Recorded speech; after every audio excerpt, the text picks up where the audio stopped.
Гомно ебано. Крадец еден мамец. Тука ќе доаѓам сега секој ден да ги барам одговорите. И кидаме кај Прце у сервис да го прашаме кај ти ја префрла платата од 2000 евра. И од кај направи толку куп пари. Прце. Кој е бе Прце? Се многу ме занима цурава Прце сервис што го спомиња. Прце, сервис за коли ли имаш бе брат? Абе ова славен те направи цурава и овој на овој тој веројатно неше муж бивши неше ги зел, тоест децава кај него се детево, не знам шо. Те прозива Прце. Шо сервис имаш брат? Зборио, славна те направи ова. И вика, кој се крие? Само пичките смрдливи се кријат. Еден беше прогласен за шпион на деценијата. Тебе ќе те прогласат за пичка смрдлива на деценијата. Смрдиш на лук. Со заби од 2000 евра. Джабе ти се заби од 2000 евра ко си ружен. Цркни, пичка ти матерна, цркни, цркни. И се свикаш, зошо бе си го зимала која смрди на лук и кој е ружен? Бе, цуро, зошо си го зимала, бе, злато моја? Ем ружен, ем смрди на лук. Па шо виде у него, бе? Ја еве да, рецимо, да сум женска и некој да ми смрди на лук и да ми е ружен, не го зимам за маш? Освен ако...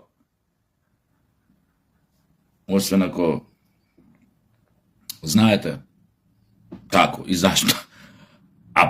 Дури отпосле приметува дека е ружен и дека смрди на лук.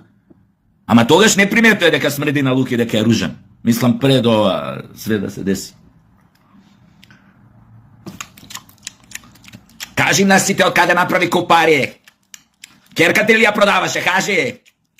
Ова веројатно има, овој веројатно со кој што ова го зело, овој веројатно му бил втор брак. Сега само толкувам, снимкава е толкувам, веројатно на овој што смрди на лук, оваа му е втора жена, од првата имал керка и се пази вторава жена, ја навредува керка му вика, каде ја продаш керка, ти кажи од каде имаш толку пари. Не зна се кој е луѓи. Али битно,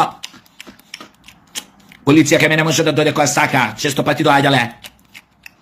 Милицајците добро знаат каде живеам. Можете да замислите да вака толковно. Зашто полицајците често доаѓале кај неа и зашто сите знаат кај живее. Замислете. Мислам, у принцип, полицијата знае сите ние кај живееме, ама оваа посебно знае кај живее. Замислете какви драми се тоа, какви ситуации се тоа. Ама овој Прце ми остана у глава. Остајте го ова сега видео, ова цурава, све супер, топ, ќе го продолжам да го толкувам. Него Прце ми остана у глава. Who is fucking Прце? Сервис Прце. Шо му дал на тој бивши од маж, дали се у развод, не знам, шо му дал, кај му ги префрлал парите, платат од 2000 еври. Сега, како овој шо работи у сервисот, или не сконтав дека работи, сваќам дека е некој богат варар со куп пари што направил, се оваа го клевети дека керка му ја продал. Ја не верувам дека ја продал искрено, мислам дека тоа се должи малце оваше цурава ЛБД, ама употребува и реплика од типот, кажи како ги труеше луѓето, зашто ги труеше луѓето? Значи, постои можност онда и некоја јавна личност кај што се обраќал на јавноста или правел нешто против јавноста, еколошки или проблем, дали политичар е или поима немам нешто такво, и дали индустријалец некој па еколошки, нели ја загадувал околината, па ја труел јавност. Значи тоа не знаем и тоа е мистерија. Значи ова е феноменално видео, што ја мислам дека треба да се направи дебатна емисија Видиновски Александар, обавезно видеото ќе викнеш гости кај тебе у емисија, познати психолози, психијатри, политички аналитичари с курца ко мене вага, и да го анализираме видеото, човек. Заеби ти ѓубре мубре шедаш тука. Видеова да се анализира. Ова е, ја мислам дека е ова не знам. Тип на денот. Хайлайт на денот, на месецот. Прце бил механичар. Конечно мојава сирџеска душа најде мир. Дознавме и други работи. Некој дотичниот демон си бил многу окей човек. Некој друг треба да оди на лечење, изгледа, но не е битно тоа. И ја не сум наркоман. Гледам очи. Дали се очи на наркоман? Не се.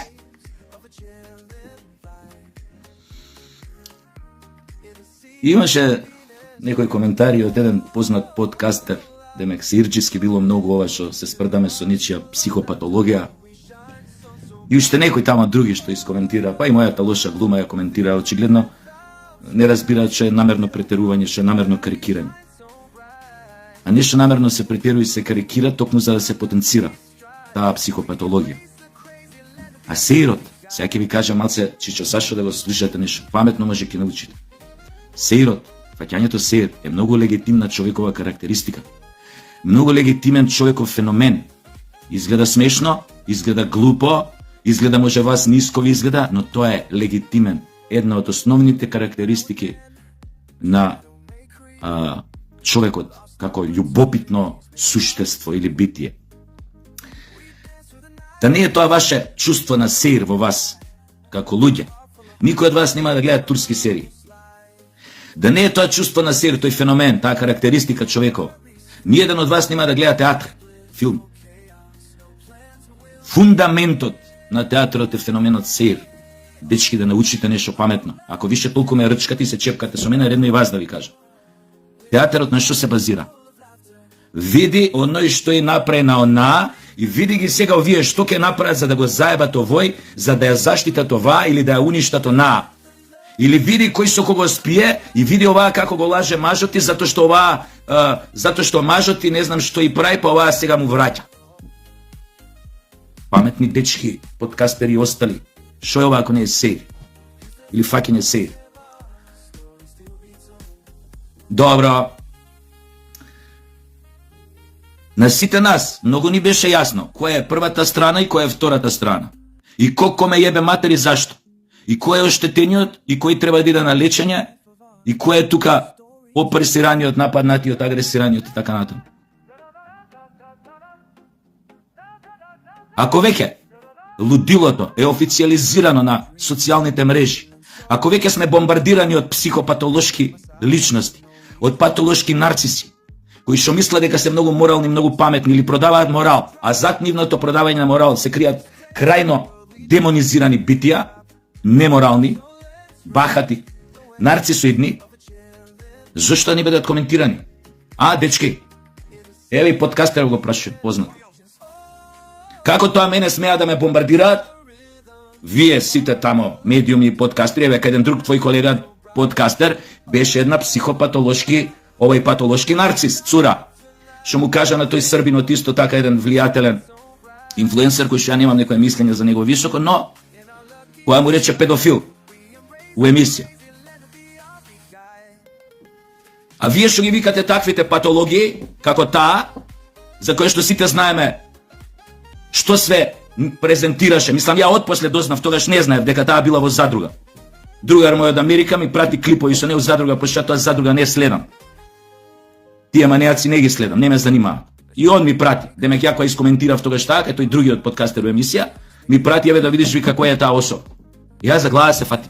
Не дека ме изненади нешто, се знае како дека у тие задруги, мадруги, реални шоа има специјален тим од психијатри и психолози кои што прават психолошки профил на кандидатите и точно ги одбираат најпатолошките случаи да бидат дел од тие реални шоа као задруга.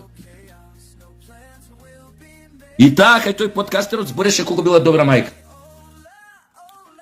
И како неизе погрешни мушкарци се паѓали у живот. Змии ги нарече овој другиот неме. Само што ја тогаш во тој момент не знаев која е таа. Прв пат ја видов у живот, јеби га, не гледам задруга. Па кога ми прати другарот, сватив која и сватив дека мојата тогашна критика си била на место. А вие што викате такви патолошки случаи за лајкои да зимате и пари да млатите и рекламно време да продавате, вие сте сасвим окей. Али ние што фаќаме сеир на патологии што вие ги сервирате или некои други ги сервираат или сами си се сервираат на медиуми на TikTok, ние не смееме да фаќаме сеир. Мораме да чутиме. Така, да не ги коментирам. Многу имате чудна некој сенс за демократичност ова крајно демократско време. Кај што лудилото се официализираше и демократизираше. Денеска на секој е дозволено дечко од подкаст да биде луд и да биде глуп и да биде психопат и да биде нарцис пред очите на сите. Патолошки нарцис, борам за патолошка нарцисоидна. Сите ние до известен степен си се сакаме себе и сме нарциси. Така, многу паметни се правите, ко мислите дека сте најпаметни.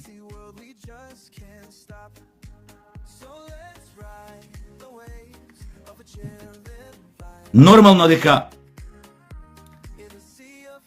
дека имаме право да заземеме страна.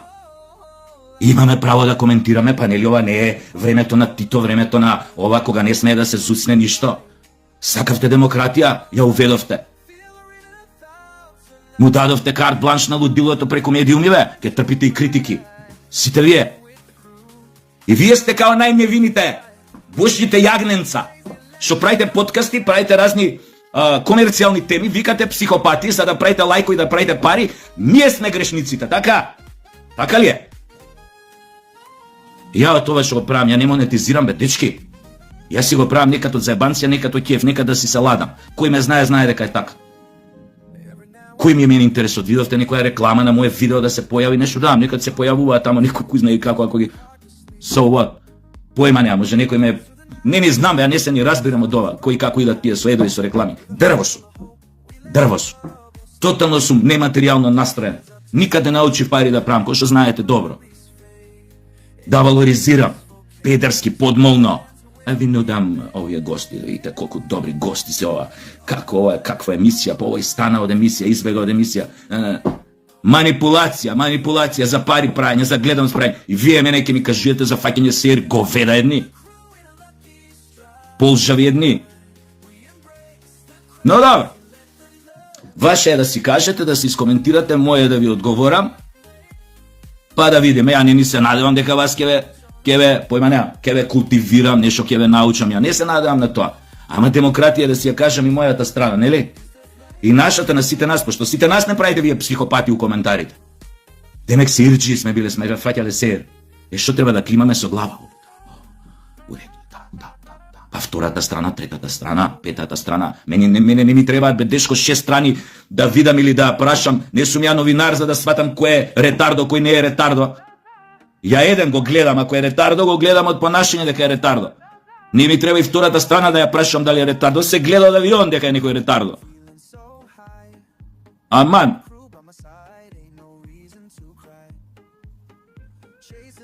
Најважното се ми е прце што дознав кој.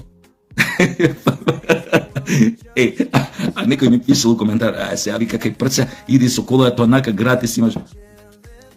Не бе, прце у моментов е најпознатиот механичар у Скопје у Македонија, ја мислам. Најпознат, нема попознат. Ама со специфичен дел, ја ми кажа, не знам сега колку е точно со коли се занимава, нешто као со клими веројатно, појма немам, не е ни бит. Само да знаете дека не е точно дека така наречениот демон кој си бил сасвен нормален човек, далеко од тоа дека взимал 2000 евра плата кај не. И тоа го доста. Не е ни битно за тоа. Ја реков и вчера у клипот. Дај Боже тоа да си се среди, дури реков една друга работа. Дај Боже и таа конкретната да си го најде својот мир и да успостават некој нормален диалог, да испушат луле на мирот, што викаат индијанците, ради децата да ги средат, однос да не страдаат децата. И тоа и вчера го реков. Така да немојте да ми делите лекции за сирот. Please. Ај, чао, се гледам.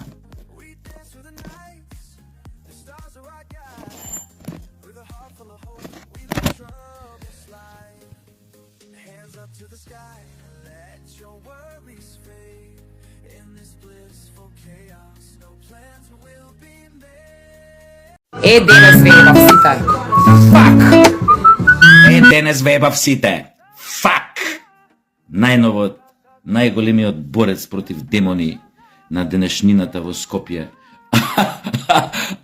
А овој стиховен калибар, Горен Куловски постирал кај себе ова најново, најкратко в толку видеото и напишал коментар Сашо Тасевски мисли му ја.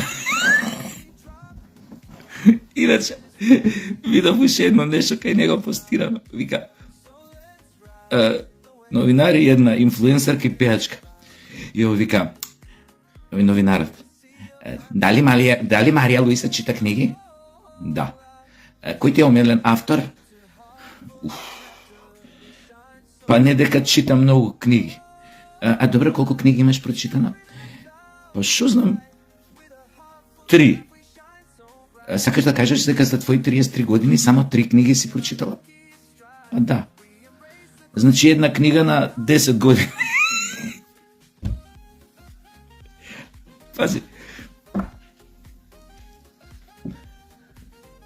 Не знам, прв пат ја гледам оваа, сериозно, оваа вторава, исто прв пат ја гледам. Пази, позната пејачка инфлуенсерка. Океј. Со 3 прочитани книги, ја ви викам дека се во ова што гледате позади, вака надоле да не ви покажем, таму од другата соба исто толкава по улица Суда, свето нема везе. Неписмените го преземаа просторот со 3 прочитани книги. Една на 10 години. И која читаш, како ми е досадно така, ќе си читнам некој од тие книги. Ја просто ще се чудам како може да состават проширана реченица со 3 прочитани книги. Шо ќе беше таа снодливост? Може и интелигенција некоја, појма неам. Па ја да имам само 3 прочитани книги, ја немаше да можам проста реченица да се составам, искрено да ви кажам. Просто јас сега им се восхитувам, како можат. И после вие ќе викате зашо ги коментираме ваквите? Знаете шо? Баналноста на злото, знаете ли која започнува? Пошто имам нешто малце поише од 3 книги прочитани од живот, ќе ја спомнам Хана Арент. Типка, филозоф, кој што ги коментираше, кој што има напишано неколку книги за нацизмот, за тоа како беше возможно нацистичкиот режим, поединци во нацистичкиот режим да успеат да постигнат кај себе во глава толкава дехуманизација кај одредени народи, да можат без никаков проблем да ги ликвидираат, да им вршат геноцид, а при тоа ако се земе упредвид дека пред да почне Втората светска војна, биле најобични граѓани с кои што шетале кученца, шетале внуци или деца за рака у парк, со сите биле добри, со комшиите биле добри, биле солидарни, биле љубезни, одеднаш како се претвориле во такви зверови. Таа отприлика, тој феномен, Хана Арен го нарекува баналноста на злото, кога луѓе кои што до вчера биле неприметливи во околината, одеднаш, под одредени околности, во одреден контекст, потпаѓаат по таква форма на сугестија, на колективна хипноза, да можат да извршат секаков злостор без проблем. И понапишува дека баналноста на злото, као феномен се јавува секогаш, кога мнозинството или јавноста замижуваат дури пред ситните зла што се појавуваат во нивната околина. Тоест ги преќутуваат. И дека тоа создава плодна почва за утре да се роди она исконско зло што се вика. Нешто што не можете ни да го замислите во самиот почеток во неговиот зародиш, до каде може да отиде. И вие се прашувате зашто мора ваквите феномени кај нас, инфлуенсерки, пејачки и други психопатологии да бидат зошто треба да бидат коментирани? Тоа зошто не треба да бидат коментирани? Зошто треба да им се фаќа сеир? Како ќе му покажеш на еден таков лик со една таква психопатологија, со една таква патолошка нарцисоидност, како ќе му покажеш дека идиот? Освен ако не му ќутиш, освен ако му се спротиставиш, освен ако не му кажеш директно очи, тебе местото не ти е у етер. Дали со 3 прочитани книги, дали со ова, дали со она, дали поради твојот примитивизам, дали поради твојата духовна дубина на појмане на парамециум, дали не треба да им се спротиставиш на сите тие новинари до курца, што водат разни подкасти, што главен таргет им се ваквите психопатологии, да ги викну емисија, затоа што знае дека презентирајќи ја, рекламирајќи ја, промовирајќи ја таа психопатологија, тој или таа патолошка нарциса, ќе собере поише лајкови, ќе собере поише пари. А при тоа тие се најголеми морализатори. Они се најголеми хуманисти, филантропи, помагаат вамо, помагаат тамо, добротворно ова, добротворно она. Собираме пари за ова, собираме пари за она. И на тој начин си ја мијат совеста и се представуваат во јавноста дека се они големите морални трибуни, водачи у едно општество. Додека во етер прават промоција на најниските, најпримитивните, најпатолошките форми на живот што може да ги пронајдете во овој град или во оваа држава. Кој ти омилен автор? Уствари, ја и нема многу книги прочитано. Колку имаш? 3. На секој 10 години по една. И тоа прашање дали е точно. И вие ще се прашувате зашто треба овие да бидат на тапет. Секој ден ќе ги вадам на тапет. Секој ден треба да ги вадите овие на тапет. Не да ги шерувате. Не дека они ќе сватат, они лично ќе сватат. Они нема да сватат ништо. Они се ретардирани какви што се. Не можеш ти на ретардиран човек да му докажеш нешто. Можеш само да се спуштиш на негово ниво ако му докажеш. Не. Нивното етикетирање, препознавање, детекција, спрдачината со нив, сеирот фаќање со нив, е показна вежба за другите како нив. Што уште не се осмелиле да истапат јавно, да ја презентираат својата глупоќа и патологија у јавност. Тие може да ги предомислиш. Кој ќе видат на каков пенал се дочекани овие другиве. Може бе нив ќе можеш да ги предомислиш. Кај што уште не успеале да се аутираат, што се вика онака. Па може тој ќе размисли, ќе се чека бе, не, болje нека не знаат за мене каква петарда су. Болje нека не знае никој, само овие најблискиви комшиеве тука околина, најболje никој друг да не знае. Ќути да не дам гомна ќе си седам, нема да инфлуенсирам, нема да пеам, нема да се правам паметен, нема ништо од тоа. А ние колективно како држава треба сите да се замислиме, вклучувајќи ги овие новинари, подкастери од курца, што се вика, што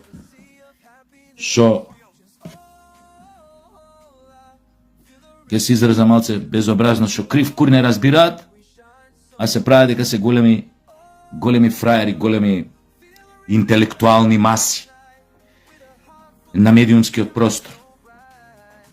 А уствари се само маси, без она интелектуални. Маси, дрвенарија, столарија, што сакате.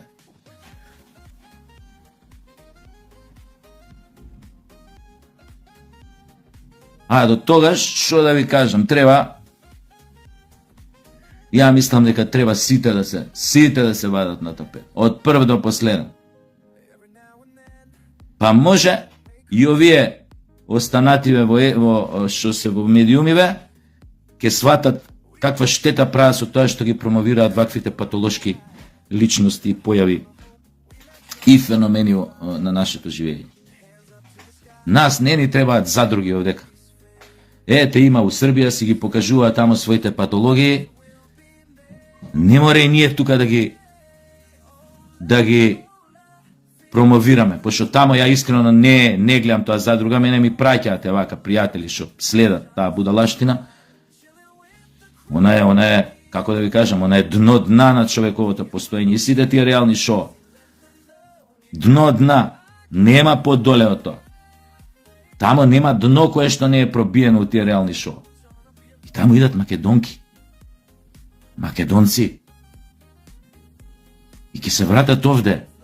И овие ја подгреваат, и нашиот медиуми им го подгреваат статусот на популарни, над звезди, ако сакате.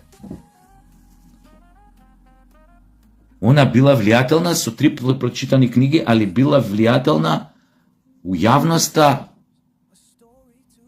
Со шо е бе влијателна? Со шо? Со тоа што ја перцепирате само како појма немам.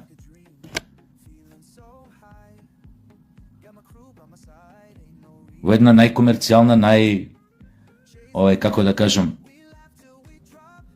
во сексуален контекст, затоа што изгледа добро или затоа што затоа е влијателна. Со шо е друго влијателна? Со шо направила општеството да го направи подобро, да го направи посвесно, да го направи посовесно? Направила ли со нешто? Таквите добиваат простор на медиуми, кои што со своето делување интелектуално го кренале степенот на свест и совест кај едно општество. А ако сакате и, неќам да морализирам, ако сакате и морално-етичките вредности. Тие треба да бидат главни на медиумите. Колку останаа вистински прави интелектуалци у држава, у моментов, што се медиумски активни, што можете да ги видите на телевизија, на дебатна емисија, на вака, на колку има? Што мислите? Нула.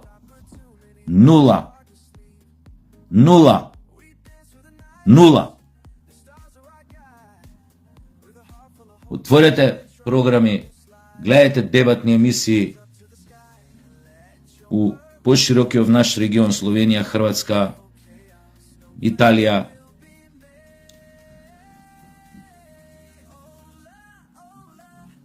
Гледате дебатни емисии, дури нека се политички. Ке видите која е разликата. Дека кај нас и тие што останаа живи двајца интелектуалци големи, одамна не сум ги видел на телевизија. Одамна многу. Професори двајца. Некој од нив нормално умреа, биологијата си го напресвет. И на крај шо? Останавме држава кај што медиумски не можеш да видиш квалитетна интелектуална, да нека филозофска, па уште помалце дебата во разни области, дали култура, уметност, појма немам, политика, социологија. Кога сте виделе кај нас последен пат квалитетна дебата на тема филозофија на социологија? Или шо и да е тамо? Кога сте виделе последен пат? Или кога сте виделе последен пат или сте посакале да... Прво нема дебата на тема филозофија на... Да викнат филозофи на социјални медиуми и да направат дебатна емисија трибина која што киде јавно. Токму за овие работи за кои што зборам. Како тоа патологијата стана главна на социјалните медиуми. Стана најпрепознатлива, најпромовирана. И после сите се чудиме зашо ваквите патолошки случаи стануваат популарни. Звезда е више голем поим, не можат никогаш да станат звезда, ама стануваат популарни. Ете така. Кој едно општество, која една заедница е самата себе се лишува од интелектуалци, од интелектуална дебата, од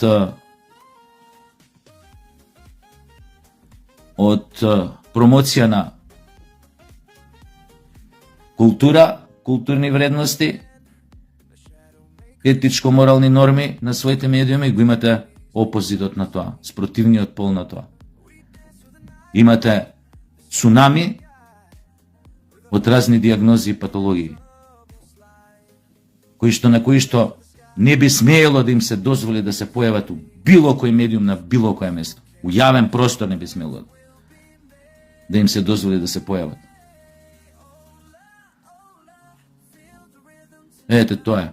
Забавно од една страна, она што се вика да фаќаш сеир, да ги слушаш овие патологија, од друга страна е крајно опасно, а ви кажав зашто е крајно опасно. Затоа што промоцијата на вакви ликови создава луѓе, граѓани, создава една култура у која што исконското зло може да се роди еден ден. Баш преку таа баналност. Кога преќутно дозволуваме патологијата да го зема просторот у кој што живееме. Прво медиумскиот, а после и оној другиот. И нормално тоа може, од таа баналност може да се роди најголемото зло што у моментот никој не може да го замисли до кај може да отиде. Тоа е опасноста главна. Ајде се гледам.